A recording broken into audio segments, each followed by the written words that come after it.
है? वो कौन है? आपका आदिवासी ही है क्या? तो समझ लो, यानी उस कंपनी का दलाल आपके बीच में बिठा दिया उन्होंने। पेस्टिसाइड बेचने वाला, यूरिया बेचने वाला, अंग्रेजी दवाई बेचने वाला, अंग्रेजी जूते बेचने वाला, ये सब काम करने वाला कौन है? वो हमारे बीच का आदमी। फिर आप अपनी सड़कें नहीं बनने दोगे। आपको मालूम है कि जहां जहां सड़कें बनेंगी वहां वहां कंपनी आएगी, जहां जहां कंपनी आएगी वहां वहां शोषण होगा, जहां जहां शोषण होगा वहां वहां आपकी बेटी, रोटी, माटी सब चली जाएगी, जल, जंगल, जमीन सब खत्म हो जाएगा, सब आपको मालूम है। इसलिए आप सड़कें नहीं बनने दोगे, उनको पता है। फिर वो क्या करेंगे? फिर वो आपके गांव में एक एनजीओ लेके आएंगे। वो एनजीओ वाला बोलेगा, तुम अपने बच्चों को पढ़ाते नहीं हो, पढ़ा दो इनको, पढ़ाओगे लिखाओगे तो कल को ये अफसर बनेंगे। आप सोचोगे कि हमारा बेटा अफसर बनेगा, हमारा बच्चा अफसर बनेगा तो हमको बचाएगा, हमको दुनिया के षड्यंत्र समझाएगा पढ़ लिख करके। आप अपने बच्चे को पढ़ा देते हो, पढ़ाने के बाद आपका बच्चा एसडीएम या डीसी बन जाता है। या फिर जिस दिन आपकी ये द्रौपदी मुर्मू बनी थी ना, राष्ट्रपति बनी थी, जिस दिन ये राष्ट्रपति बनी थी, मैंने अपने फेसबुक पर लिखा था, अब आदिवासियों की खैर नहीं, क्योंकि अब उन्होंने सबसे बड़ी पद पर कौन बिठा दिया? आदिवासी। राजनीति का यह खेल होता है मित्रों, आपको समझना पड़ेगा भाई बहनों कि यह खेल होता है राजनीति का। जिसकी जात खत्म करनी होती है उसके बीच के आदमी को सबसे ऊंचे वाली कुर्सी पर बिठाना पड़ता है। चाहे झारखंड को बर्बाद करने के लिए शिबू सोरेन के बाद में शिबू सोरेन के बेटे को बिठाना हो सीएम की कुर्सी पर, ठीक है? चाहे आपको क्या लगता है, बिरसा मुंडा की मूर्ति लगाकर ये बिरसा मुंडा की विरासत को बचाने का काम कर रहे हैं? बिरसा मुंडा की विरासत को बचाने का काम नहीं, बल्कि बिरसा मुंडा को मानने वाले, उसको जानने वाले और उसके आने वाली पीढ़ियों को खत्म करने का काम करते हैं। हम लोग अपने लोगों की, जो हमारे पुरखे होते हैं, हम उनकी मूर्तियां कभी नहीं बनाते हैं, नहीं बनाते ना। आदिवासी लोग जिनको पूजते हैं उनकी मूर्ति नहीं बनाते हैं, हम उनको पूजते हैं, हम उनके आदर्शों का पालन करते हैं। लेकिन ये लोग जिनको खत्म करना चाहते हैं उनकी मूर्तियां बना देते हैं। जिस जात को खत्म करना है उसके चौधरी को, उसके हेड को, उसके एक आदमी को बिठा करके वहां बिठा देते हैं। अब द्रौपदी मुर्मू आपके आदिवासी इलाके में आएगी और वो कहेंगे, अरे तुम्हारी आदिवासी सबसे बड़ी पहली महिला है, उसके लिए सड़क नहीं बनवाओगे? और फिर आदिवासी खुद लग के अपने आप वो तारकोल पे मेहनत करके खुद सड़क बनाएंगे अपने जंगल में कि हमारी बेटी आ रही है, और फिर उनकी कंपनियों की एंट्री आपके जंगलों में हो जाएगी। यही हो रहा है कि नहीं हो रहा है? फिर कुछ बोलेंगे कि हम तो ऐसी भारत सरकार वाले भारत सरकार हैं, कुछ बोलेंगे हम पाड़ा सरकार वाली भारत सरकार हैं। फिर आप दो हिस्सों में बट जाओगे। दो हिस्सों में बटे हुए लोगों को तो जब मर्जी लपटा लो, क्योंकि आप उनके दुश्मन, वो आपके दुश्मन। क्यों जी? लेकिन असल में बात तो मुझे लगता नहीं है कि आप कुछ अलग कर रहे हो। जब मैं बात करता हूं और सुनता हूं, मैं जनता सरकार मोर्चा की बात सुनता हूं, वो भी यही कह रहा है कि जल, जंगल, जमीन बचाओ। जब मैं आदिवासी की बात करता हूं तो वो भी यही कह रहा है। तो फिर ये जल, जंगल, जमीन बच क्यों नहीं रहा? देखो, सवाल ये है, इकट्ठे होने से बात नहीं बनेगी। इकट्ठे होकर के उस सोच को बड़े लेवल पर दूर दूर तक लेकर जाने से बात बनेगी। जब आदिवासी की बात दिल्ली के नजदीक बैठा आदमी करेगा और दिल्ली के नजदीक के आदमी की बात आदिवासी करेगा, तब उनको पता चलेगा कि पश्चिमी बंगाल से लेकर के सिक्किम, आसाम से लेकर के मणिपुर से लेकर और दिल्ली तक और जम्मू कश्मीर तक सब एक भारत है। भारत कोई झारखंड में, अकेला झारखंड में थोड़ी भारत सरकार है, हमारे हरियाणा में भी तो भारत सरकार है। हम भी तो कबीलियाई लोग हैं, हम भी कबीलों में रहने वाले लोग हैं। हमारी अर्थव्यवस्था भी जल, जंगल, जमीन से ही चलती है। हम भी जंगल के, लेकिन उन्होंने क्या खेल देखा? उन्होंने देखा ये बंगाल के लोग हैं ना, जो आप भी तो बंगाल के ही लोग हो ना, पता है ना आपको कि नहीं पता? बंगाल के लोग हो आप। बंगाल ये सबसे पहले कलकत्ता में आए थे। जो अंग्रेज लोग हैं ना, जो कंपनियां हैं, वो सबसे पहले कहां आई थी? कलकत्ता में। यहां के लोग अपने मसाले, अपनी जड़ी बूटियां, जंगल में होने वाली पैदावार जो कि बेशकीमती थी, आदमी को बीमार नहीं होने देती थी, ताकतवर रखती थी, वो लोग अपने आप को मजबूत रखते थे। और उन्होंने देखा कि ये गजब की चीजें हैं, यहां से लेकर जाते हैं।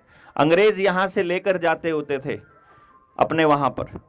उन्होंने देखा कि क्यों ना यहां पर पक्का अड्डा बना लिया जाए, तो कलकत्ता को ही राजधानी बना लिया। कलकत्ता के अंदर पैसे के माध्यम से हम लोगों को तोड़ना चालू किया। जब हमको तोड़ना चालू किया, उस वक्त कलकत्ता में बहुत बड़ा विद्रोह हुआ था, जब इन्होंने पहला कूटकरण भारतीय रुपए का किया था। और जब वो विद्रोह हुआ, तब इन्होंने देखा कि ये लोग ऐसे मानने वाले नहीं है, इनको तोड़ना पड़ेगा।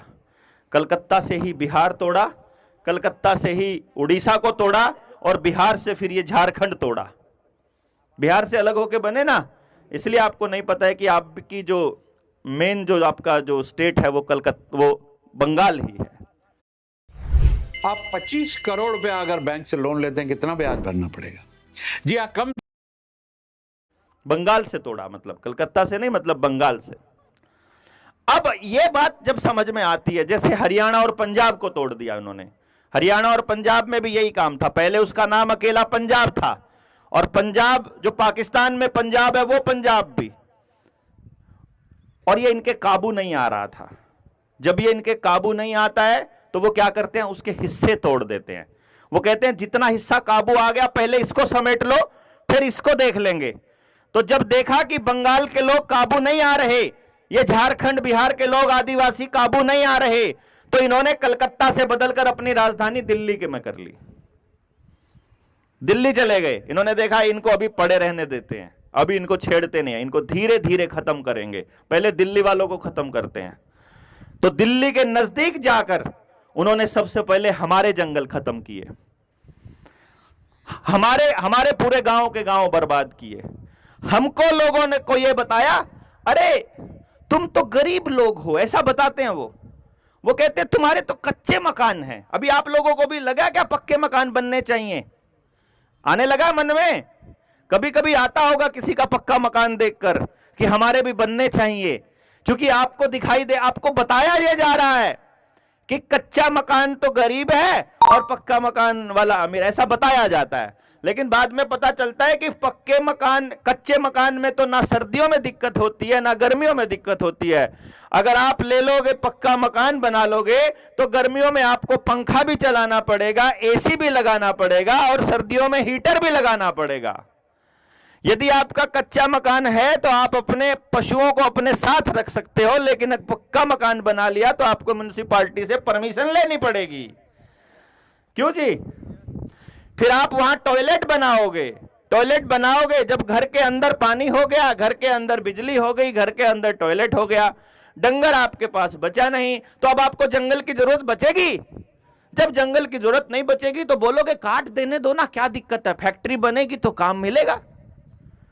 यही बोलते हैं ना कि फैक्ट्री बनेगी तो रोजगार मिलेगा। लेकिन मैंने आज तक किसी भी फैक्ट्री में वहां के लोगों को रोजगार पाते नहीं देखा। वहां जो रोजगार मिलता है वो कहीं दूर किसी ऐसी जगह से किसी आदमी को लाया जाता है जिसके लिए पैसा बहुत बड़ी बात होती है। एक बात समझ लेना, मैं आप लोगों को यह कहूंगा कि आप हमारा अतीत हो, आप सब लोग ना हमारा अतीत हो। हम लोग आपके जैसे ही हुआ करते थे। आपके जैसे मतलब ना कोई घर में बीमार हो रहा है, ना किसी डॉक्टर की जरूरत है, बच्चे पैदा करने के लिए अस्पताल जाने की जरूरत नहीं है।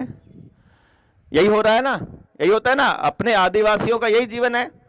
पैसे की जरूरत नहीं है, पैसे की असलियत में खुश रहने के लिए पैसे की जरूरत नहीं रहती है, सामान के लिए जरूरत होती है। यदि आप अपने जल जंगल जमीन को बचा गए तो जो आपके पास है उसी के बदले आप जो चाहोगे वो मिल जाएगा।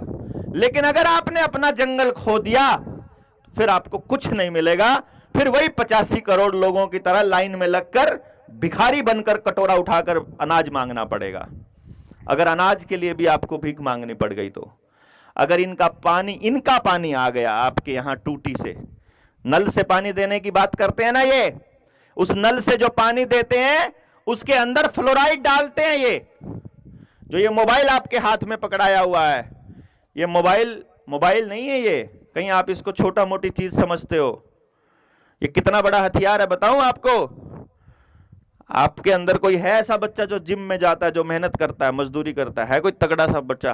देखो कोई तगड़ा बंदा लेके आओ, निकालो यहां से, देखते हैं है कोई आदिवासी में जो लड़ने का माहिर हो? ढूंढो ना यार, एक आदमी भी नहीं लड़ने वाला, कुश्ती करने वाला, लड़ने वाला कोई है? आओ आओ आओ आओ, देखो ये दादा, अब मैं इनको बताता हूं, मैं यह आपको दिखा रहा हूं, प्रैक्टिकल दिखा रहा हूं। फोन है आपके पास? जी हाँ। कहाँ है? ये देखो फोन जेब में डाला कर घूम रहा है ये। अब ये फोन क्या करता है मैं आपको दिखा रहा हूं, और ये अपने घर में जाकर चेक कर लेना। कहीं फिर ये मत कहना कि यहां पर आकर के ये बोलेंगे दादा कि पता नहीं क्या हुआ था वहां, तो घर पे देखता हूं। घर पे चेक करना, मेरी बात का यकीन मत करना, मैं आपको प्रैक्टिकल दिखा रहा हूं। ऐसे हाथ करो इधर की तरफ सीधा, बिल्कुल।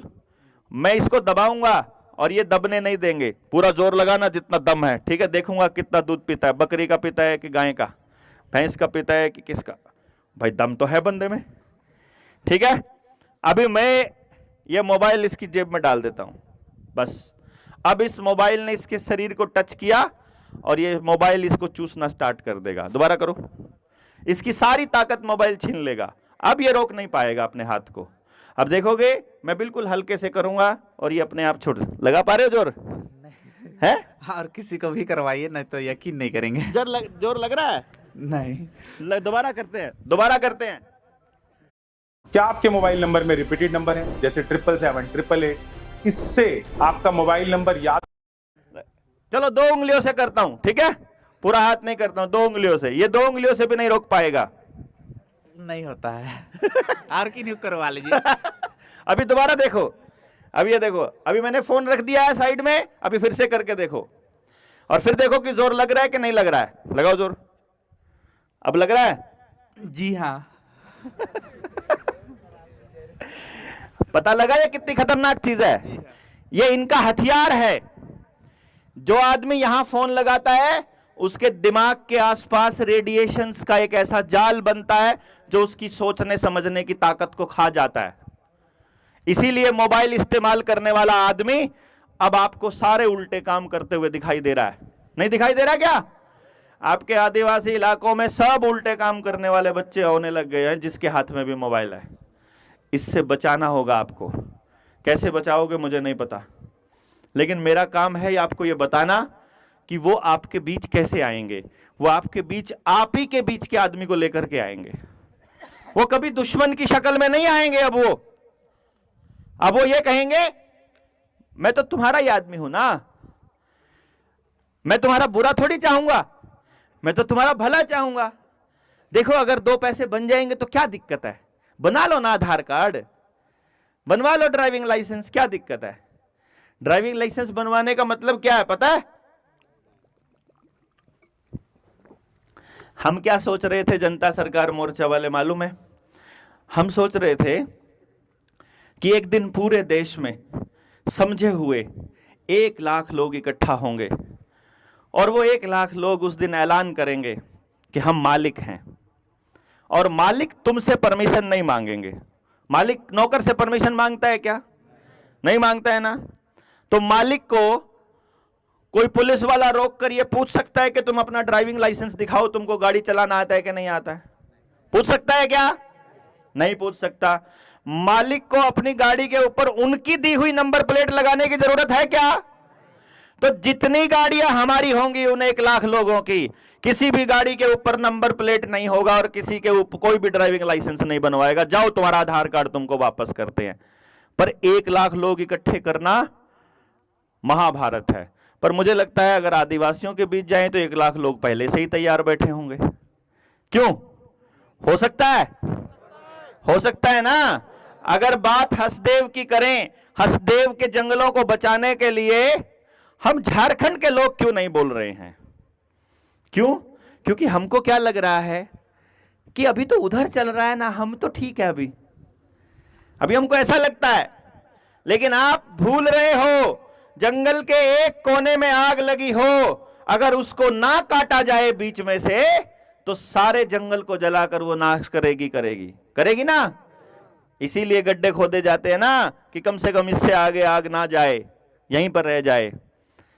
ये गड्ढा हम आदमियों के केस में भी खोद सकते हैं क्या, कि भाई इधर गड्ढा खोद देते हैं, इधर वाले आदमियों का, इधर वाले आदिवासियों का नाश हो जाएगा, हमारा नहीं होगा, बच जाएंगे? हो सकता है ऐसा? ये नहीं हो पाएगा। इसका मतलब आदिवासी हो या हम जैसे लोग जो दोबारा से अपने देश के अंदर अपना मालिकाना हक पाने की इच्छा रखने वाले लोग हों। मैंने आपको कहा आप हमारे पुरखे की तरह हो, यानी हमारा इतिहास हो आप लोग, हम बिल्कुल आपके जैसे ही थे। मैंने अपना बचपन जब देखा है तो अपने माता पिता को बिल्कुल आप ही के जैसे देखा है, जिनके सर से पगड़ी नहीं जाती थी, जो सर पे कोई ना कोई पगड़ी बांध कर रखते थे। जिसने सर पे पगड़ी बांधी हुई है उसको कोई हेलमेट पहनने की जरूरत नहीं है, ये ऑलरेडी कानून के अंदर है, जरूरत ही नहीं है। जिसने अपनी पारंपरिक पगड़ी पहनी है वो, उसको हेलमेट की जरूरत नहीं है, उसको कोई कानून मानने की जरूरत नहीं है। कानून मानने की जरूरत इसलिए नहीं है क्योंकि हम कुदरत का कानून मानने वाले लोग हैं। लेकिन पंगा ये हो गया, हम लोगों ने ही कुदरत के कानून तोड़ना चालू कर दिया। सबसे पहला तो सबूत मैंने अभी बताया, पानी भी मोल का खरीद रहे हो तुम। हम लोग अगर पानी भी अगर खरीद कर पी रहे हैं तो पहला कानून तो यही तोड़ दिया ना हमने कुदरत का। और दूसरी बात, अपने जीवन को जितना भी इनके ऊपर निर्भर रखेंगे उतना ही हम कमजोर होते जाएंगे। जितना एक दूसरे के साथ मिलकर चलते जाएंगे उतना ही मजबूत होते जाएंगे। इसीलिए अगर किसी चीज को मजबूत करने की जरूरत है तो वो है ग्राम सभा। किसको? ग्राम सभा का मालूम है सभी को? किस किस को नहीं पता है? सबको मालूम है। जब आप सबको मालूम है तो फिर यहां पर ये लोगों का राज कैसे चल सकता है? फिर हमारा राज क्यों नहीं है? क्योंकि हम अलग अलग बटे हुए हैं। क्या ऐसा कुछ हो सकता है कि हम मिलकर कुदरत के उस कानून की स्थापना दोबारा से कर सके? हो सकता है क्या? दिल्ली के पास तो हम कर देंगे। 10 मिनट डिलीवरी एप्स पे लोएस्ट प्राइसेस मिल सकते हैं। ज़ेप्टो के सुपर सेवर पे मिलते हैं सबसे लोएस्ट प्राइस। इधर को आप लोग कर दोगे? बंगाल वालों से भी जाके बात करी आएंगे, उधर वाले राजस्थान वाले भी तैयार हैं। राजस्थान वाले भी आते हैं ना इधर, अनूप मंडल वाले भी आते हैं, है ना, और भारत सरकार वाले भी आते हैं, केसरी सिंह वाले, दोनों तरह के आते हैं। वो दोनों के दोनों अपने अपनी सरकार कायम करने के लिए तैयार हैं। रेडिएशन से भी मुक्त करना पड़ेगा अपना पूरा समाज। हमारे यहाँ पर कहाँ हुआ था वो, ये केस मैंने सुना था, जहाँ, हाँ शायद वो उड़ीसा की बात है, कालाहांडी की। वहाँ सत्ता के अंदर बैठे लोग स्कूल खोलने के लिए आए थे। वो बोले स्कूल खुलेगा, तुम्हारे बच्चे पढ़े लिखेंगे। एक आदिवासी था कोई, उसने बोला स्कूल खुलेगा तो गुलाम बनेंगे तुम्हारे बच्चे, देख लेना फिर तुम। तो क्या करना चाहिए? तो स्कूल तोड़ दे। तो छैनी हथौड़ा लेकर स्कूल ही तोड़ दिया पूरा का पूरा, कि जाओ तुम्हारी वाली पढ़ाई नहीं चाहिए। ठीक है, हम ये मानते हैं कि हमें इनके वाली पढ़ाई नहीं चाहिए, तो फिर जो हमारा जीवन जीने के लिए जरूरी है वो पढ़ाई सिखाने के लिए हमारे पास लोग हैं क्या? है क्या? आदिवासियों के साथ प्रॉब्लम क्या हो रही है आज के समय में, कि वो मालिक तो बनना चाहते हैं लेकिन अगली पीढ़ी को मालिक बनने की ट्रेनिंग नहीं दे रहे हैं। वो अपनी परंपराओं को आगे तो बढ़ाना चाहते हैं लेकिन उन परंपराओं का मतलब क्या है वो नहीं बताना चाहते हैं। जैसे अभी हमारे वैद्य जी हैं और ऋषि जी वहां पर बैठे, हम खाना खा रहे थे अभी, तो वहां पर बात चल रही थी मेथी के ऊपर। तो हम बात, ये सिर्फ एक अभी की चली हुई बात बता रहा हूं मैं आपको। विष्णु भाई नहीं, वो गौरदा ने कहा कि मैंने अपनी मां से पूछा कि मेथी रात को क्यों नहीं देते हैं, सुबह क्यों देते हैं खाने में। वो बोला हमारी मां ऐसे देती थी तो हम भी ऐसे ही दे रहे हैं, नहीं मालूम है। तो उससे अगली जनरेशन कुछ सीख नहीं पाएगी। लेकिन फिर वैद्य जी ने हमको बताया कि भाई ये इसलिए देते हैं क्योंकि वो शुगर लेवल को डाउन करती है, शुगर को, ब्लड शुगर को डाउन करती है। तो रात को आदमी की शुगर डाउन ना हो जाए, जरूरत से ज्यादा डाउन ना हो जाए, इसलिए रात को नहीं देते हैं कि सोते सोते कोई दिक्कत आ जाए, इसलिए सुबह सुबह के खाने में या दोपहर के खाने में उसको शामिल किया जाता है। मेरा कहने का मतलब ये है सिर्फ कि जो काम हम कर रहे हैं, जो परंपरा हम अपनी निभा रहे हैं, वो परंपरा का मतलब क्या है, क्या